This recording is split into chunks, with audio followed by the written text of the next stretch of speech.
You okay there? Yeah, I'll be quiet. Stop laughing. I'm trying. It only laughs when I hurt. Exactly. All right. You know the drill. Like, subscribe, and follow. This is Truly News. And if you do it quickly, we won't do this forever. Just going like, subscribe, and follow, like, subscribe, and follow, like, subscribe, and follow. It's an old radio thing. You're supposed to say it 3 times in a 30-second commercial. 3 times? 3 times? Really? Yeah. 3 times? 3 times in a 30-second commercial. 3 times for every 30 seconds of commercial. So if you had a 30-second commercial, you'd want to say it how many times? 3. Oh, I think I'm starting to get it. I don't think so. Like, subscribe, and follow. This is Truly News. And if you find a weird story that even we might think is normal, I'm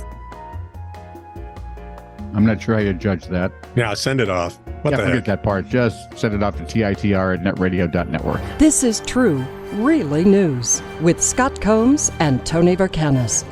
All the news you're about to hear is true. Really? As far as you know. From Jessica Thompson. A fellow of the Dutch persuasion, Tony, you might know him, has won first place at the European Gull Screeching Championship. Ooh, you really might know this guy. I wouldn't know him. My family would look at him and go, the heck? Go drink.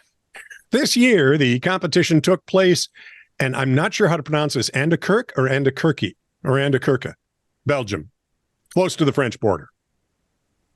So we'll pronounce it in French. You're wrong. Jarmo Sluter. Jarmo Sluter. Thank you. You are correct, obviously. Put on his probably Schluter, if I'm thinking right. SLU. Yeah, SLU. Is that just a U? No E? No. TTER. Sluter. I'm guessing. It's not Slutter. They wouldn't do that. No, it'd be Schluter. Schluter, you think? Gotta get the sh. Yeah. Okay. They don't Jarmo. Come on, it's Budapest. Luter put on his best seagull suit and screeched his heart out. The Back 21 that up just a minute. Yeah, but put on his best seagull suit. There's something you just don't hear every day. It implies he has several. This is kind of like the guy that put on his dog suit. The Japanese guy. Hey, maybe they're relatives. If you put them in the same room, we end up chasing the poor thing all over the place. Of course, I don't know when you caught it. Japo-Dutchan suit-wearing team. The 21-year-old man from Eindhoven snagged first place at the European-wide competition this year. Now, as you know, Eindhoven was the location of 3 of Vincent van Gogh's students. Now, that aside, Schluter says joining the competition was a joke. What? 3? Yeah, 3 of his students. You looked that up somewhere. Well, on the interwebs. The electric Google machine. I mean, it wasn't in the story somewhere, and you just... Well, I had to ask because I knew Van Gogh was from around the area. Wow. I thought, I got to know because I think he was in Eindhoven at one time or another. It turns out he was. What? Back to the story. That aside, Schluter says joining the competition was a joke. It's the first time that I participate. His English is a bit of a joke, too. It's a joke that got out of hand. Well, of course. Compared to what I've heard in here?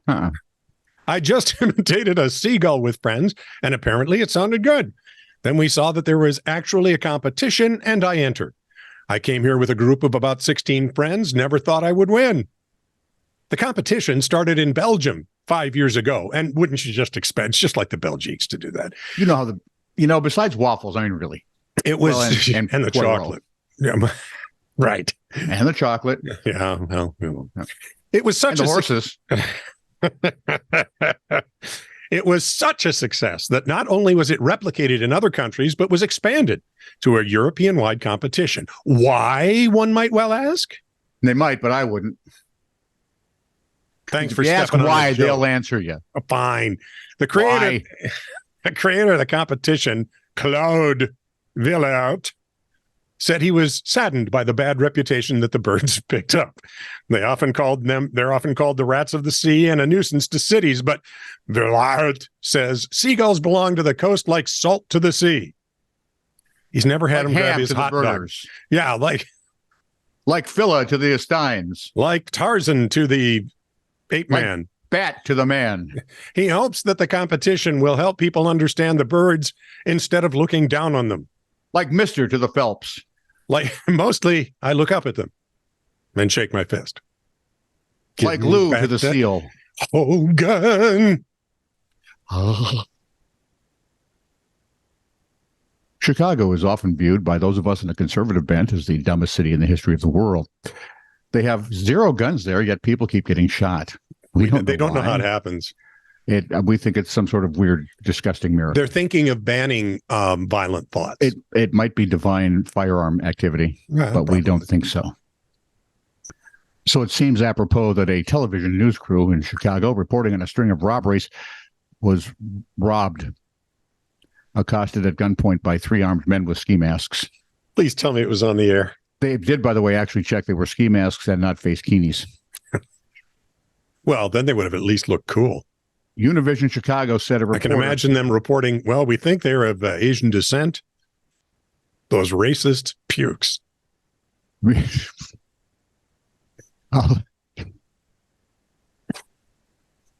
Univision Chicago, Spanish language. Ooh, I love those guys. Said a reporter and photographer were filming just about 5 o'clock Monday morning in Chicago's West Town neighborhood when 3 masked men brandishing firearms robbed them. They took the TV camera and other items. So it wasn't live. I mean, why wouldn't you? It was all just standing right there. What if this is another hoax? What if Jesse Smollett is involved with this? That's not funny. It is. He caused a great deal of trouble for just making up a story. Where was I now? Oh, yeah. That would be the crew, were approached by people with the guns, and those would be the robbers.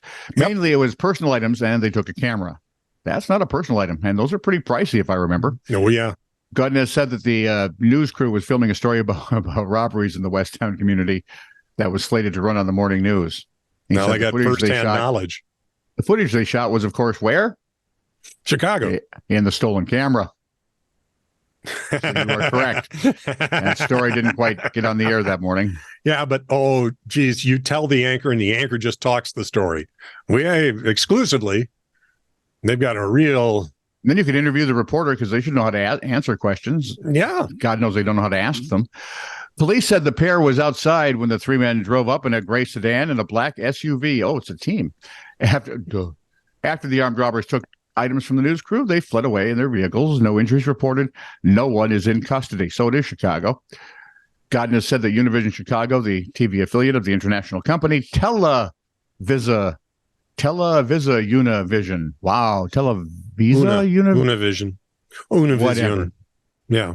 Anyway, there's a huge international company that owns them, is not disclosing the names of the reporter and photographer to protect their privacy. Said they're okay, and we're working on it together as a team. Cool. Maybe they're going to solve it themselves. I would, because the cops aren't going to do it. 50-50 shot. The Univision is the reason I am so in love with a Spanish band, Gypsy Kings. I thought you were going to be in love with a girl that I can't live without. No, Gypsy Kings.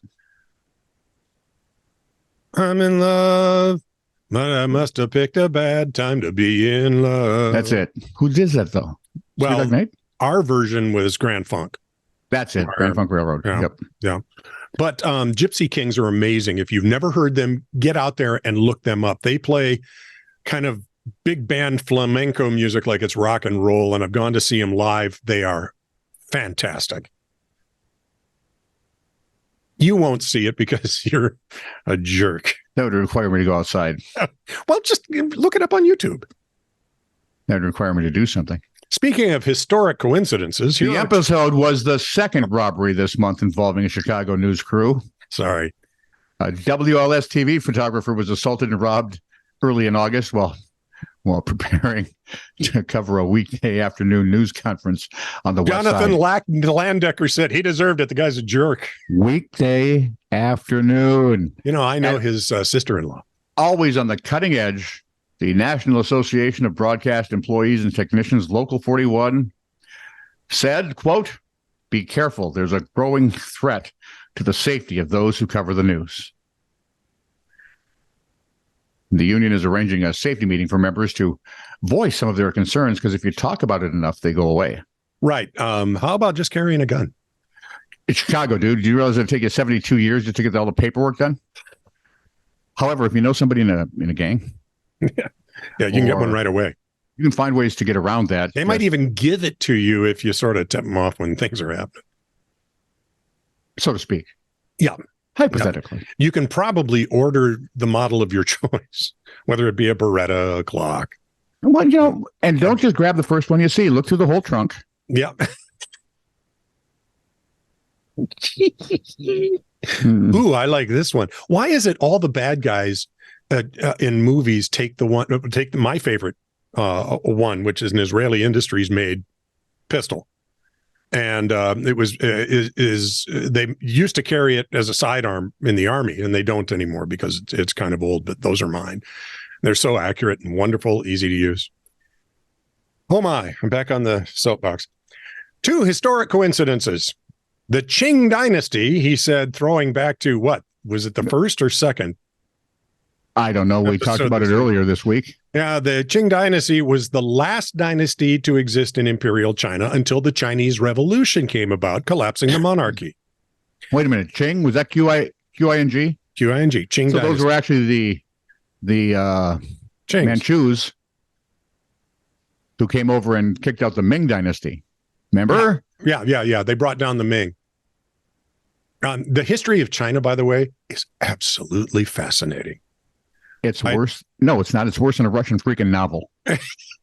I listened to 36 episodes of a teacher telling me all about it. It was fantastic. Somehow, I'm not surprised that you would. It's from Yao to Zhao. No, Zhao to Yao. 500 years of Chinese history, or 5,000 years of Chinese history. I'm sorry. 58 I was years. Say only 500. They're not very thorough then. The new history of China. The revolution started in 1911 and ended in 1912, and that's when China became a republic, which later became a commie authoritarian place. This would be the same year as the Titanic disaster. Another moment in history. When it was built, when it was first floated, or when it sank? When it sank. Well, they all kind of happened pretty close, I'm guessing. So it hit that iceberg and just kind of went down, and so did China. I think it was planned by the deity. The deity? Oh, yes. You mean Phil Deity over on Lancaster? I was thinking Jeff, the guy over on Lake Street. No, man, because Jeff is just a flighty dude. Well, yeah, but he's the guy that would think that was funny. Martha's mom, I could see doing that because she had a sense of humor. In our second story, Miyamoto Musashi was a famous Japanese swordsman and ronin. Really? Quick, what's a ronin? Come on, go ahead. Tell us. Ronin is a masterless samurai. Thank you. That was quick. Yeah, he lived from 1584 to 1645. Dude, I've been in martial arts for 50-some He had a scar on his left cheek. He was missing 2 teeth from a fight. And no, absolutely. He never lost. And he fought, I think it was his last duel, with a tree branch that he carved into a samurai sword and beat the guy with. That'll work. He was fascinating. He was also a philosopher, strategist, and writer. Biggest claim to fame, his unbroken record of winning duels. He won 61 life or death duels without a single loss. Of course, the single loss would have ended the streak. You lose, streak over. I've heard of losing streaks, but this is going to be a one gamer. He was, it's one and out. He was responsible for writing the Book of Five Rings, which is a fascinating book. At the same time this was going on, Michelangelo was hard at work painting. Mickle. Yeah, Michelangelo was perhaps, they used to call him Mickle the Pickle. Well, those are the bullies. I'd always call him Mr. Angelo, but that's just me. Perhaps one of, if not the most famous artists of his time, born in Italy, he was known for his art inspired by the classical style of antiquity. Galileo was pretty famous about that time. Well, yeah, but he also got himself in trouble with the Pope, as I recall. Yeah, dude, that wasn't really hard. At the time. Most any time. It's not that hard. One of his most famous works is the frescoes on the ceiling of the Sistine Chapel in Rome that inexplicably features a portrait of Miyamoto Musashi.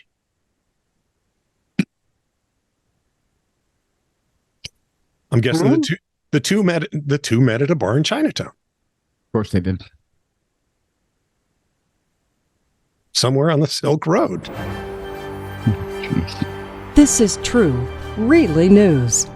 Send email to titr@netradio.network.